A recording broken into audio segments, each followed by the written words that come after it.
चुनाव से पहले बीजेपी के लिए उसी की फायर ब्रांड नेता न खड़ी कर दे मुश्किलें। इस नेता ने महिलाओं के अधिकारों को लेकर छेड़ दिया नया अभियान। एक साथ बीजेपी को लग सकता है इस मुहिम से डबल झटका।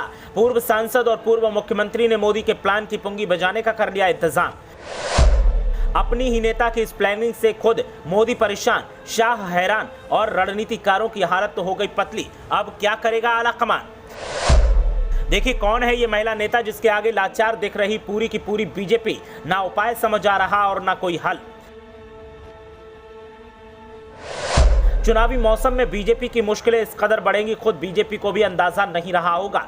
जो दांव बीजेपी ने बढ़त के लिए चला था वही दांव उल्टा पड़ रहा है। पहले तो विरोधी दल ही विरोध कर रहे थे, लेकिन अब तो सत्ताधारियों के साथी ही हल्ला बोल कर रहे हैं और ऐसी मांगे कर रहे हैं कि बीजेपी को न मानते बन रहा है और न इनकार करते बन रहा है। जिस तरीके के हालात देखने को मिल रहे हैं वो कई सवाल भी खड़े करते हैं। अब तक उत्तर प्रदेश में सपा तो दिल्ली में आम आदमी पार्टी विरोध कर रही थी, लेकिन अब बीजेपी की पूर्व सांसद, पूर्व मुख्यमंत्री और फायर ब्रांड महिला नेता ने ही मोर्चा खोल दिया है और सरकार के सामने मांग रखी है कि ये मांग तो पूरी करनी ही होगी। और अगर ये मांग पूरी नहीं हुई और अगर बीजेपी ने ऐसा न किया तो इसका असर लोकसभा चुनाव के साथ साथ तमाम राज्यों के विधानसभा चुनावों पर भी पड़ेगा।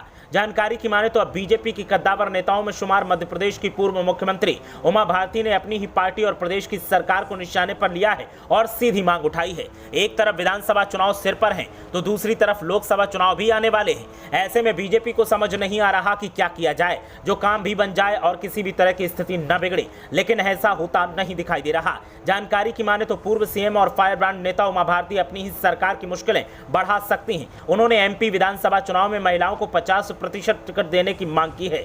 उन्होंने इसको लेकर ओबीसी संगठन के नेताओं के साथ शनिवार को बैठक की। उन्होंने कहा कि 60% आबादी को उनका अधिकार दिलवा कर रहेंगी। पूर्व सीएम उमा भारती ने महिला आरक्षण बिल में ओबीसी कोटा फिक्स करने की मांग भी की है।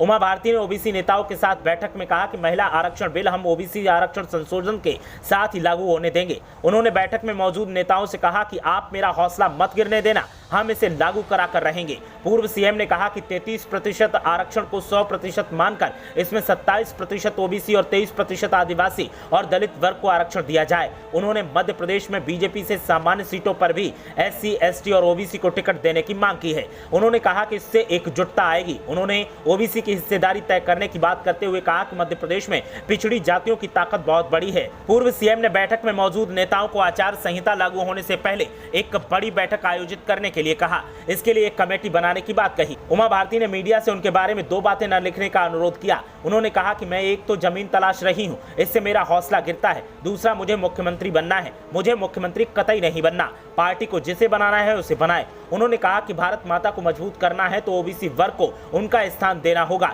ये 60% आबादी है। ओबीसी को सत्ता में बराबरी, सामाजिक सम्मान और आर्थिक उत्थान, ये 3 चीजें देना होगा। उमा भारती ने ऐसे वक्त में आवाज बुलंद की है कि बीजेपी के सामने करो या मरो के हालात हैं। अगर बीजेपी ने बात मान ली तो वेल एंड गुड हो जाएगा और नहीं मानी तो फिर हल्ला बोल के रास्ते में बीजेपी की स्थिति न घर की न घाट की ऐसी हो जाएगी। ब्यूरो रिपोर्ट, मीडिया हलचल।